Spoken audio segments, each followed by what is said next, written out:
Hello friends. Today I'm going to hash out a very important topic from English grammar. Types of sentence in terms of structure. Friends, every sentence we write or speak is built upon a specific structure. Understanding these structures is the first step to becoming a more effective and clear communicator. So let's dive into detail. My friends, the most basic of these is the simple sentence. It contains one main idea, expressed through a single independent clause. An independent clause is a group of words that has a subject and a verb, and it can stand alone as a complete thought. Think of it as the most fundamental building block of the English language, a complete and self-contained statement that delivers its message directly and without any extra frills or connections to other ideas. For example, a simple sentence can be very short and direct. Consider the sentence. The dog barked. Here, the dog is the subject, and barked is the verb. This is a complete thought. We can also make it a little longer. The big brown dog barked loudly at the mailman. This is still a simple sentence because it contains only one independent clause, even though it has more descriptive words. It presents a single clear picture. Next, we can start connecting ideas by using compound sentences. A compound sentence is formed when we join two or more independent clauses together. Each clause still has its own subject and verb and could stand alone as a simple sentence. However, by joining them, we show that the ideas are related and of equal importance. We mostly connect these clauses using a coordinating conjunction, such as for, and, nor, but, or, yet, or so, often remembered by the acronym FANBOYS. A comma is almost always placed before the conjunction in a compound sentence, signaling the connection between the two distinct but related thoughts. Let's look at how this works in practice. We can take two simple sentences. I wanted to go to the beach, and it was raining. Both are complete thoughts. To connect them into a compound sentence, we can use a conjunction like but to show contrast. I wanted to go to the beach, but it was raining.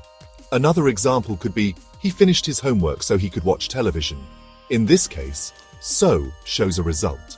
But coordinating conjunctions aren't the only way to form compound sentences. We can also join two independent clauses using a conjunctive adverb such as however, therefore, moreover, or nevertheless. In this case, we use a semicolon before the conjunctive adverb and a comma after it. For example, it was raining. However, I wanted to go to the beach. Here, however, connects the two independent clauses and shows the contrast between them, just like a coordinating conjunction would. While simple and compound sentences are essential, our thoughts are often more intricate. This is where the complex sentence becomes incredibly useful. A complex sentence contains one independent clause and at least one dependent clause. A dependent clause, unlike an independent one, has a subject and a verb, but cannot stand alone as a complete thought. It depends on the main clause to make sense. These dependent clauses often begin with subordinating conjunctions like because, since, after, although, when, or relative pronouns like who, which, and that, which signal their relationship to the main idea. The beauty of a complex sentence is its ability to show a clear hierarchy between ideas. It tells the reader which idea is the main point, the independent clause, and which one is providing additional or subordinate information, the dependent clause. For instance, in the sentence, although it was raining, we still had our picnic, the main event is that we still had our picnic.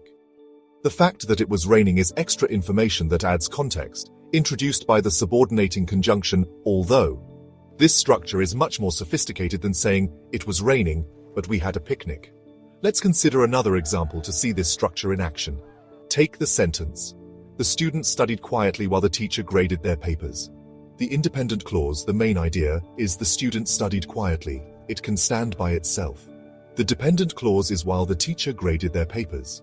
This part of the sentence adds information about time. It tells us when the students were studying. It cannot stand alone. While the teacher graded their papers would be an incomplete thought. For expressing the most layered and interconnected thoughts, we have the compound complex sentence. As its name suggests, this structure is a hybrid, combining the features of both compound and complex sentences. To be classified as compound complex, a sentence must contain at least two independent clauses, like a compound sentence, and at least one dependent clause, like a complex sentence. This sentence type is the most sophisticated and allows for the greatest detail and nuance, weaving multiple related ideas together in a single flowing statement. It is perfect for situations where you need to explain several actions and their context all at once. Building a compound complex sentence involves assembling these different parts logically. You start with the core of a compound sentence, two main ideas linked by a coordinating conjunction, and then you add a dependent clause to provide more information about one or both of those main ideas. For example, consider this sentence. Because I was running late, I skipped breakfast, and I was hungry all morning. Here we have two independent clauses. I skipped breakfast and I was hungry all morning, joined by and. The dependent clause, because I was running late, explains the reason for the first action. Let's break down another example to make it even clearer. The dog, who was chasing a squirrel, ran across the yard, but the squirrel escaped up the tree. The two independent clauses are, the dog ran across the yard and the squirrel escaped up the tree. They are joined by the conjunction but. The dependent clause is who was chasing a squirrel, which provides extra information about the dog. This single sentence manages to convey a sequence of events, a description, and a contrast all at once, which would otherwise require multiple shorter sentences to express. While compound complex sentences are powerful, they should be used with care. Because they contain so much information, they can become long and confusing if not constructed properly.